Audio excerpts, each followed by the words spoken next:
monde, on se retrouve pour le jour 13 du calendrier de l'Avent. On avance doucement, mais sûrement. Alors là, j'ai reçu une petite nouvelle. Il y en a encore jusqu'au 21 janvier, mon compagnon. Voilà. On va pas en dire plus, hein, mais pitié. Allez, on est parti tout de suite pour la sortie 2023 que j'avais repérée, qui m'intéresse toujours, c'est Les Combattantes de Adeline Fleury aux éditions J'ai lu. Donc là, c'est un petit poche, donc c'est pas trop cher, donc voilà. Celui-là, il sera acheté. C'est pas gagné, hein, faut que je le sois raisonnable. Donc là, on est en septembre 1914. Depuis 6 semaines, la guerre fait rage. Dans les Vosges, les forêts, sur les terrains de sanglantes batailles. Face à l'afflux incessant de blessés, 4 femmes, que tout oppose, sont réunies au sein d'un couvent transformé en hôpital de campagne pour leur porter secours. Agnès, la mère supérieure, Marguerite, une prostituée sur les traces de son passé, Caroline, l'épouse d'un riche industriel propulsé à la tête de l'entreprise familiale, et Suzanne, jeune infirmière, recherchée pour meurtre. Voilà. Donc 4 femmes, par contre sur la photo on voit que 3 femmes, donc je sais pas laquelle on ne voit pas, mais en tout cas ça a l'air très intéressant. Voilà. Le côté guerre, c'est vrai que j'ai beaucoup plus lu sur la Seconde Guerre mondiale, mais même la première est tout à fait... voilà, et autant entre guillemets spectaculaire, parce que bon, je sais pas si c'est bien le bon mot, mais en tout cas peut-être autant intéressante que la deuxième, mais c'est vrai que je sais pas pourquoi j'ai moins lu sur la première, donc ça changerait un petit peu de lire sur cette Première Guerre mondiale. Une sortie de 2024, c'est le 7 février. Donc normalement, il ne devait pas sortir pour tout le monde, ça devait être réservé à ceux qui participaient à la campagne Ulule. Et finalement, la campagne Ulule a tellement bien marché que si j'ai bien compris, le livre sortira, voilà, pour tout le monde. J'ai mis le poney, mais ce bonbon me casse les noisettes. Voilà, on va le mettre un peu plus en arrière. Donc là, c'est le chant des voiles de Tiff. Donc moi, j'ai participé à la campagne Ulule, donc je vais le recevoir. L'océan, Lucas en a toujours rêvé. Vivre libre et loin de la misère dans laquelle elle a grandi l'obsède. Peu importe qu'elle soit une femme, la détermination est sans limite, elle compte bien reprendre la mer. Quand le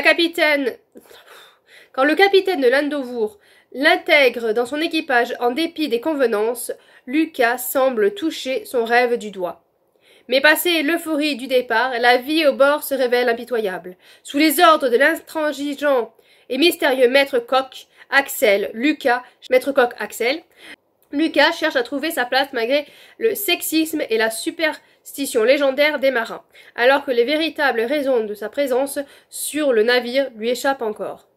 Voilà, donc c'est une femme, c'est vrai qu'avant ils étaient très superstitieux, aucune femme devait monter dans un bateau, sinon voilà, ça risquait de mal tourner.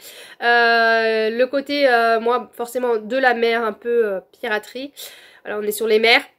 Moi, ça me tente toujours autant, j'aime toujours autant ce côté-là. Peut-être la faute à Pirates des Caraïbes depuis... voilà. Depuis, je n'arrive pas à quitter ces univers-là. En tout cas, c'est quelque chose que j'aime beaucoup et j'ai très hâte de recevoir le livre en ce début 2024. On va y arriver, on va y arriver. Aujourd'hui, j'ai du mal, hein. Je vous filme à chaque fois le matin, mais c'est pas forcément la bonne idée. Allez, on va partir avec le livre de la wishlist qui me fait toujours envie. C'est Le Berger de Anne Bockel aux éditions Seuil.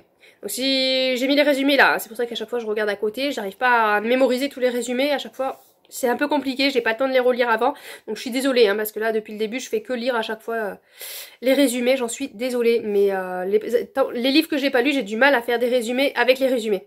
Je sais pas si vous voyez ce que je veux dire. Lucie est conservatrice d'un petit musée de l'Oise. Rien ne va vraiment mal dans sa vie, rien ne va vraiment bien non plus. Le jour où une amie l'embarque dans un groupe de prière, son existence prend une couleur plus joyeuse. Elle se sent revivre. D'autant que le berger est maître à penser de la communauté, lui fait intégrer le cercle restreint des initiés. Sans le mesurer, elle consacre bientôt toute son énergie et la fraternité, négligeant son entourage. L'incompréhension gagne ses proches qui désormais la voient s'éloigner d'eux. Mais lorsqu'ils s'en inquiètent, leurs questions se heurtent au silence.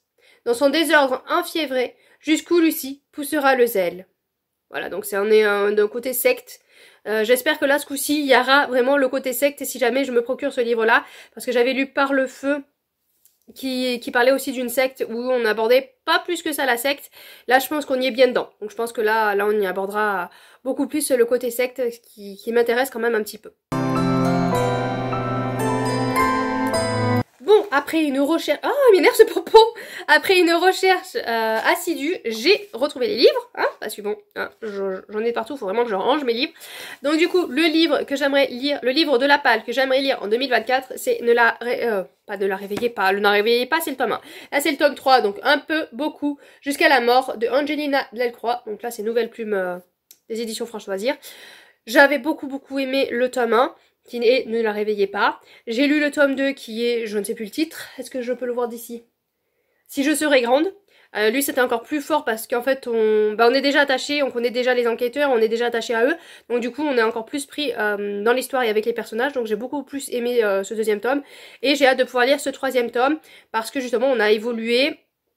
Il y a des personnages qui sont, on va dire, dans une situation pas délicate, mais une situation que j'ai envie de voir comment ça va se dérouler, comment ça va se passer par la suite.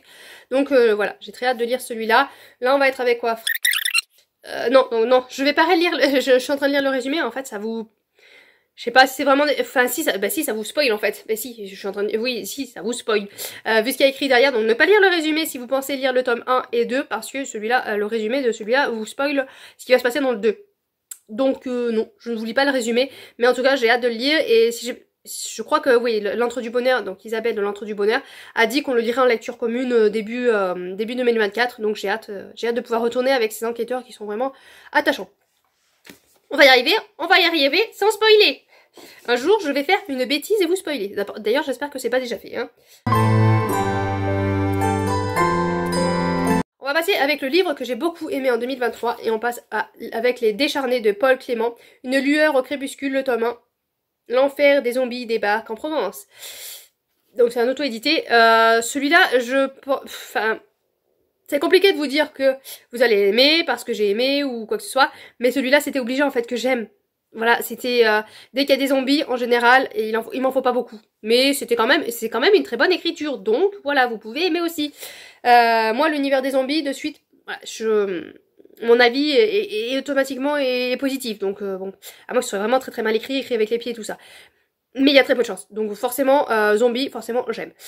Donc là, on est avec un jeune fermier qui est tout seul dans sa ferme. Et il va remarquer que sur la route, il y a une route pas loin de chez lui, ça circule, il aime bien regarder, tout ça. Sauf qu'il va y avoir un accident, et puis ça va être la débandade et tout ça. Et il va voir des zombies débarquer dans son jardin, dans ses champs. Il va aller se réfugier comme il peut dans sa maison, sauf qu'il va avoir une petite fille et sa maman, et il va aller aider cette petite fille. Donc du coup, il va essayer de survivre avec cette petite fille à ses côtés. Je vous en dis pas plus, ça se lit très vite, c'est très prenant. On a un petit côté Walking Dead par moment, donc forcément, série que j'ai adorée, que j'ai arrêté d'ailleurs de regarder parce que mon personnage chouchou n'était plus. Mais bon, voilà. Je suis en train de vous spoiler Walking Dead quand même.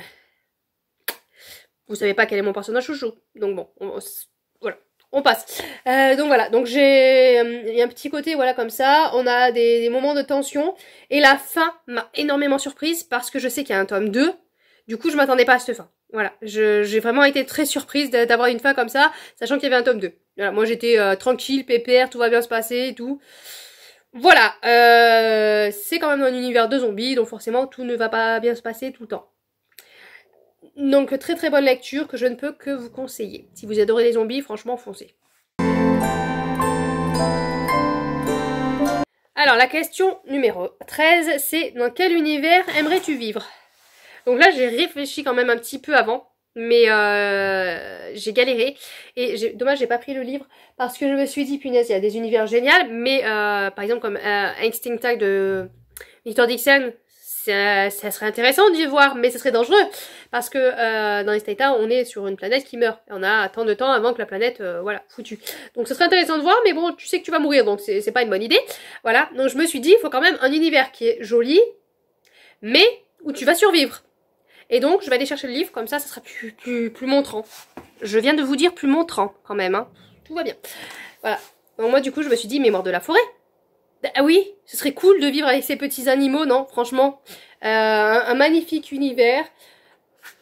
Voilà, on est dans une forêt avec des animaux. Que de demander de plus? Regardez-moi ça.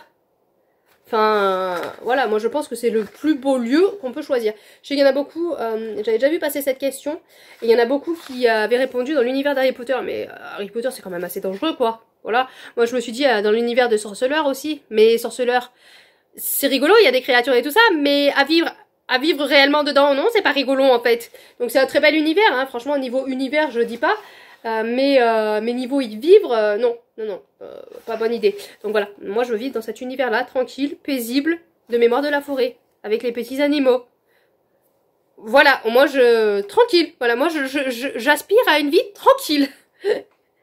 Parce que c'est vrai qu'il y a plein d'univers. L'univers de Sistra aussi, ça serait intéressant d'être dans cet univers où il y a la loi, quoique moi, faut pas que j'y aille avec mes 5 enfants, mais c'est une loi où il faut avoir qu'un enfant. Si t'en as deux, ben, ils finissent dans des internats séparés et après, dès qu'il y en a un qui est majeur, ils doivent se combattre à mort jusqu'à ce qu'il n'y en ait plus qu'un debout.